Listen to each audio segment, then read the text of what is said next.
Hello বন্ধুরা, কেমন আছো তোমরা সবাই? আশা করছি তোমরা সবাই অনেক ভালো আছো। কুট্টা দিদি ব্লগিং চ্যানেলে তোমাদের সকলকে জানাই স্বাগত। আজ আমি তোমাদের জন্য নিয়ে এসেছি একটা নতুন ভিডিও। আজ আমি তোমাদেরকে বানিয়ে দেখাবো কিভাবে তোমরা খুবই সহজ উপায়ে তৈরি করে নিতে পারবে বাড়িতেই লাল মিষ্টি দই। তো চলো তৈরি করে নিই।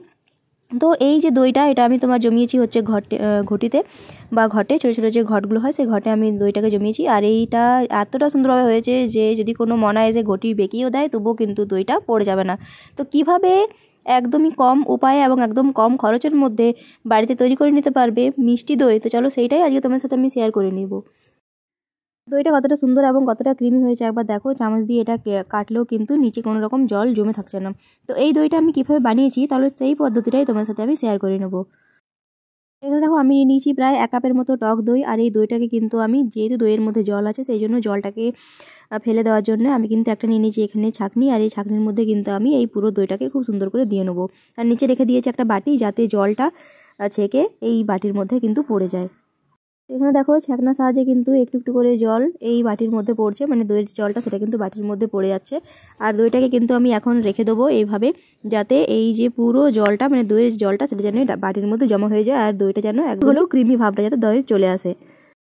তো এখানে দেখো আমি কড়াইয়ে নিয়ে নেবো প্রায় 1 কাপের মতো চিনি। আর এই চিনিটাই কিন্তু আমি খুব ভালো করে গলিয়ে নেবো। যতক্ষণ না এটা লাল হয়ে আসে ততক্ষণ কিন্তু আমি এটাকে খুব ভালো করে কিন্তু এটাকে গলিয়ে নেবো। এখন আমি কিন্তু এতে কোনো রকম জল দেবো না। তো চিনিটাই কিন্তু খুব ভালো করে নাড়াচাড়া করার পর, অনেকক্ষণ ধরে নাড়াচাড়া করার পর কিন্তু চিনিটা অনেকটাই গলে গেছে। এই যে দেখতেই পাচ্ছ এইভাবে কিন্তু চিনিটা গলে গেছে। আরেকটু কিন্তু আমাদেরকে এটা গলিয়ে নিতে হবে। এখন দেখো চিনিটা কিন্তু খুব সুন্দরভাবে গলে গেছে আর একটা লাল রং কিন্তু এটার মধ্যে চলে এসেছে, মানে চিনির যে ক্যারামেল সেটা কিন্তু হয়ে গেছে। এখন আমি এতে দিয়ে নেবো প্রায় 1 কাপের মতো জল। এরপর আমি এতে দিয়ে নেবো 3 চামচের মতো গুঁড়ো দুধ। একদমই কম দুধ কিন্তু আমি এখানে ব্যবহার করেছি। গুঁড়ো দুধ কিন্তু আমি এখানে দিয়ে নেবো। কোনো রকম কিন্তু দুধ বাইরে থেকে কেনা দুধ কিন্তু আমি এখানে ব্যবহার করিনি। গুঁড়ো দুধ দিয়েই কিন্তু আজকে এই দইটা বানিয়ে নেবো। এরপর কিন্তু এই ক্যারামেলটাকে দিয়ে, এই গুঁড়ো দুধটা দিয়ে খুব সুন্দর করে আমি এটাকে কিন্তু গুলিয়ে নেবো, যাতে গুঁড়ো দুধটা গুলে যায় আর এই ক্যারামেলটাও যাতে খুব ভালোভাবে গুলে যায়। এখন এই দুধ এবং ক্যারামেলের মিশ্রণটাকে আমি কিন্তু খুব ভালো করে ফুটিয়ে নেবো। দেখতেই পাচ্ছ এটা কিন্তু আমি 1 কাপ জল দিয়েছিলাম, এটাকে কিন্তু আমি হাফ কাপ জলের মতো করে নেবো। সেইভাবে কিন্তু এটাকে আমি খুব সুন্দর করে ফুটিয়ে নেবো।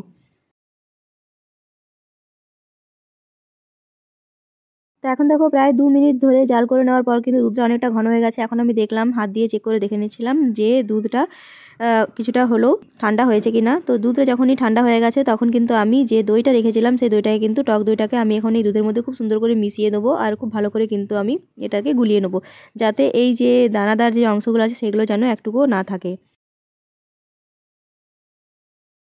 তো এখন এই যে দেখো দুধটা কিন্তু আমি খুব সুন্দর করে দইটার সাথে গুলিয়ে নিয়েছি। এখন দেখো আমি ছোটো ছোটো টাইপের কিছু ভাঁড় নিয়ে নিয়েছি। আর এই ভাঁড়ের মধ্যে কিন্তু আমি চামচে করে দইটাকে খুব সুন্দর করে কিন্তু রেখে নেবো।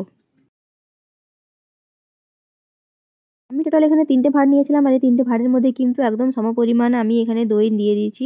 এরপর ওপর থেকে আমি সাজানোর জন্য, দেখতে সুন্দর করার জন্য আমি কিন্তু নিয়ে নিচ্ছি কিছুটা পরিমাণ বাদাম কুচি।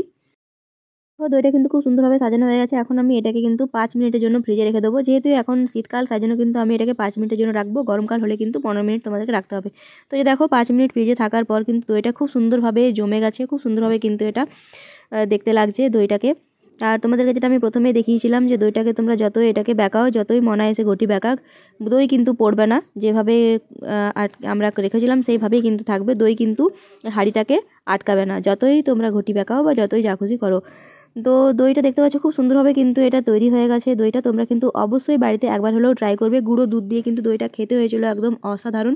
আর মিষ্টি দইয়ের তো কোনো বিকল্পই নেই বলতে গেলে। তো আশা করছি আমার রেসিপিটা তোমাদের ভালো লেগেছে। ভিডিওটা ভালো লেগে থাকলে কিন্তু চ্যানেলটিকে লাইক, সাবস্ক্রাইব এবং শেয়ার করতে একদম ভুলবে না। সবাই খুব ভালো থেকো, সুস্থ থেকো। খুব তাড়াতাড়ি দেখা হবে তোমার সাথে একটা পরের ভিডিও নিয়ে। আজকের মতো আমি এখানেই বিদায় নিচ্ছি। ভিডিওটা শেষ পর্যন্ত দেখার জন্য তোমাদের সকলকে অসংখ্য ধন্যবাদ।